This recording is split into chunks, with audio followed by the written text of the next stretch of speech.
Hello everyone and welcome to my new video on stock market. In this video, I'm going to discuss about how you can invest in the US technology stocks from India itself.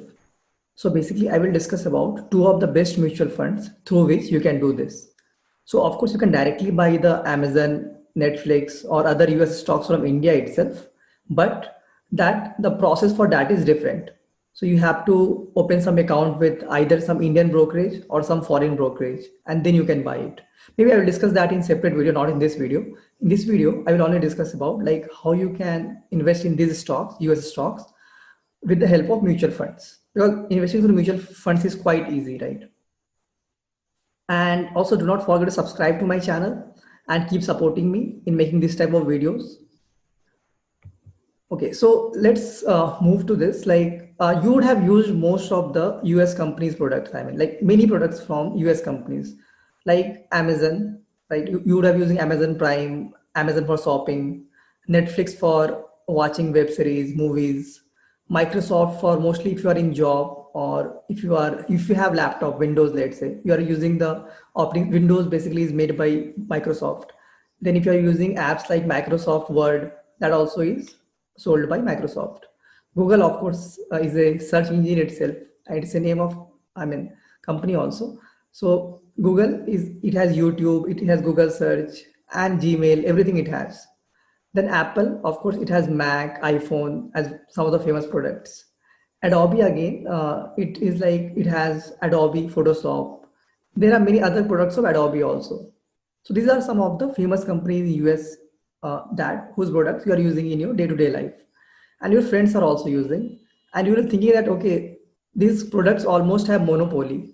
Monopoly in the sense that everybody is using same product. Like Google search, if around 70 to 60% of the people are using in the world. Netflix also has a huge market share.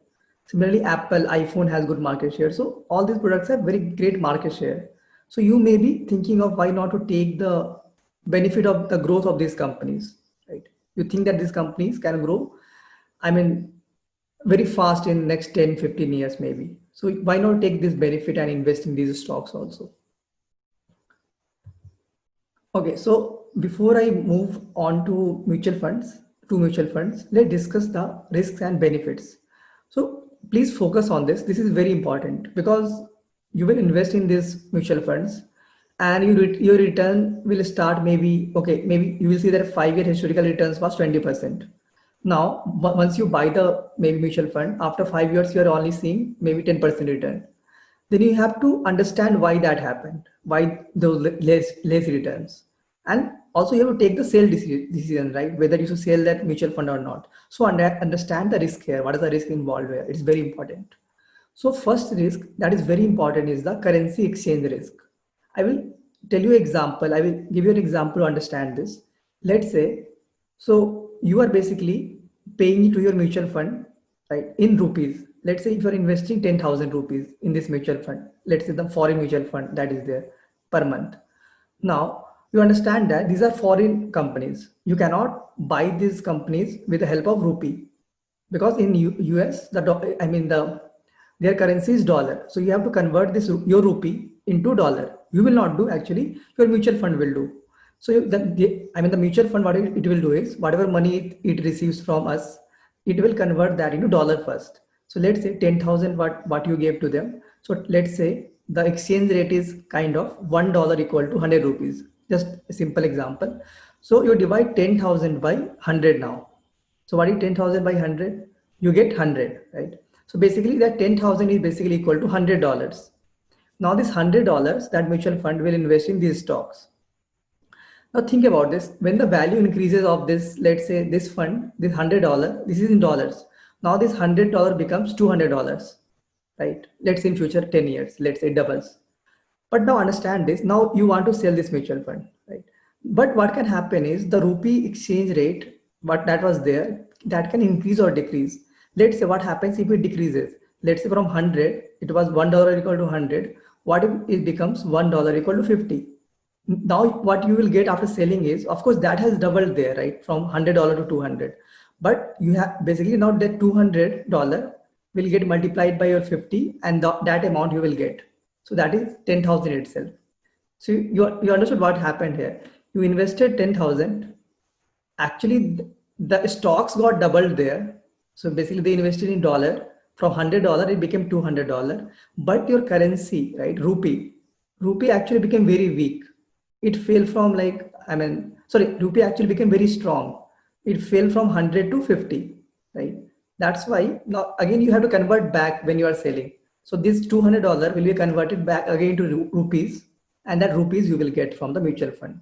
So you have basically made no returns, even though that has doubled, right? So understand this. Opposite can also happen. Let's say that has doubled and the rupee actually has climbed from 100 to 200. So exchange rate was 100 now. After 10 years, let's say it's 200. Now what amount you will get? $200 into 200, right? So that is 40,000, right? So you are basically made like 4x returns, but actual returns was only 2x. So other 2x actually you got from this currency exchange actually. So understand this risk.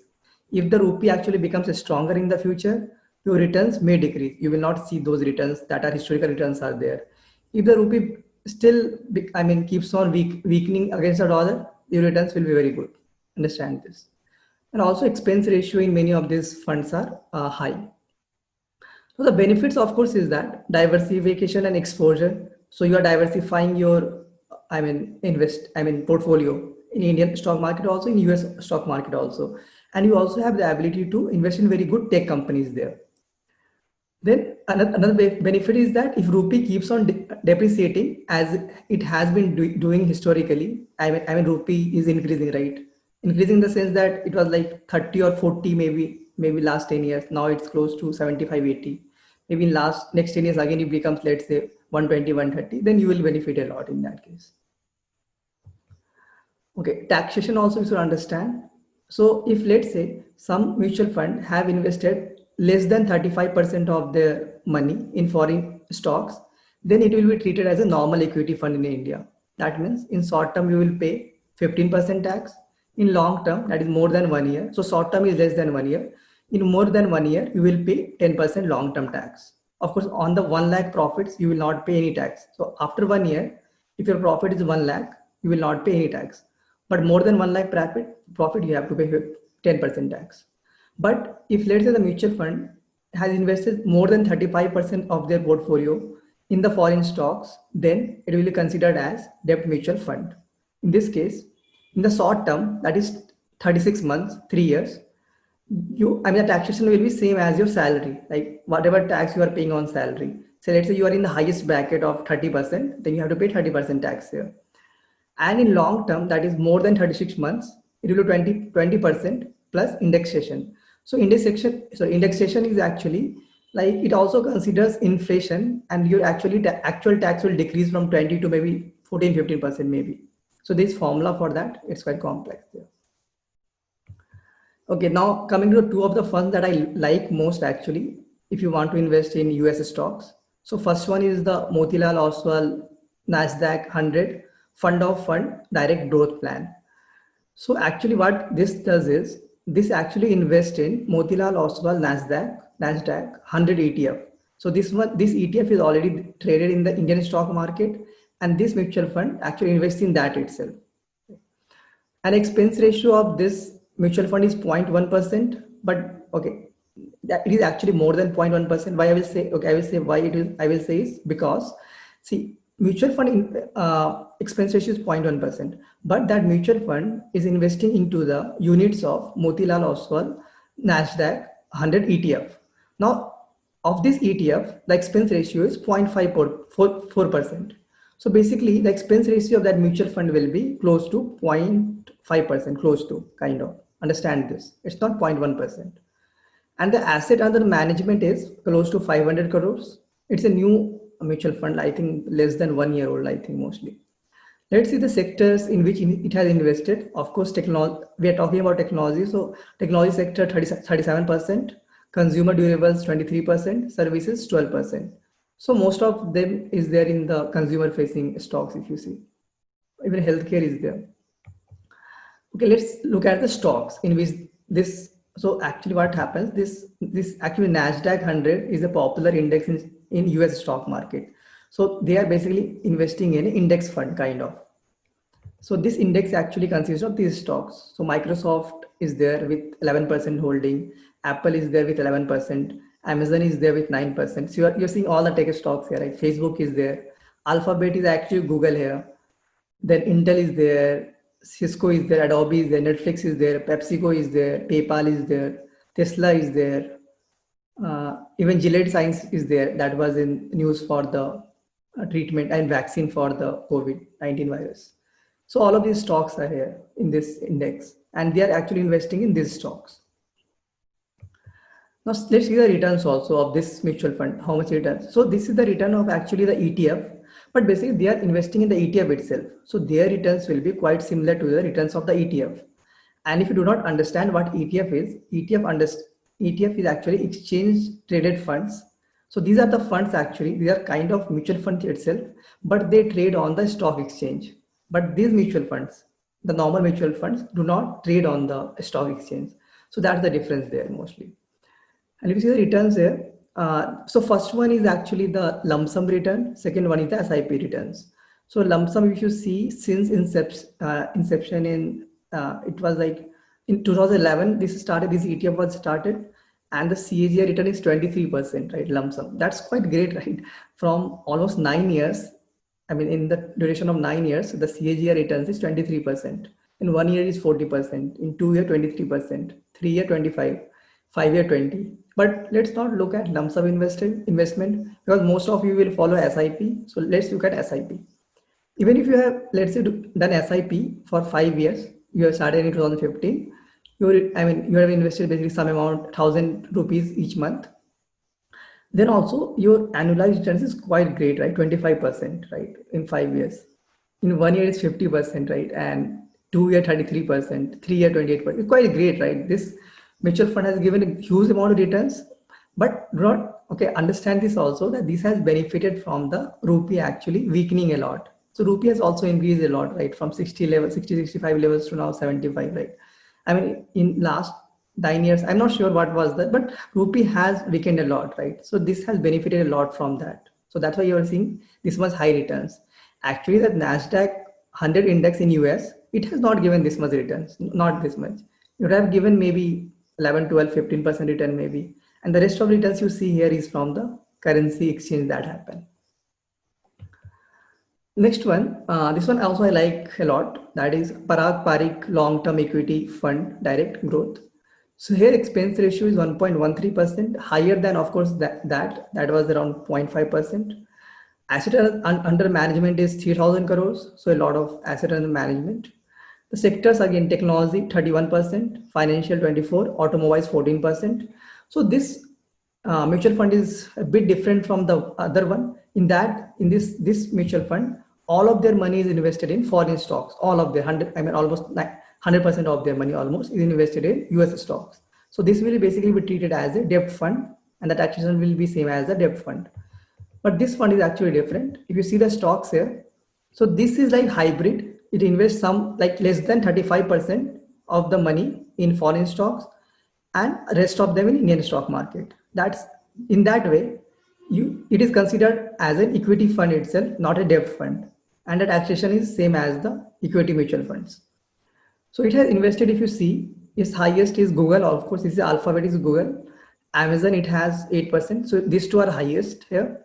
And then Facebook is there in the foreign stocks, 6.6%.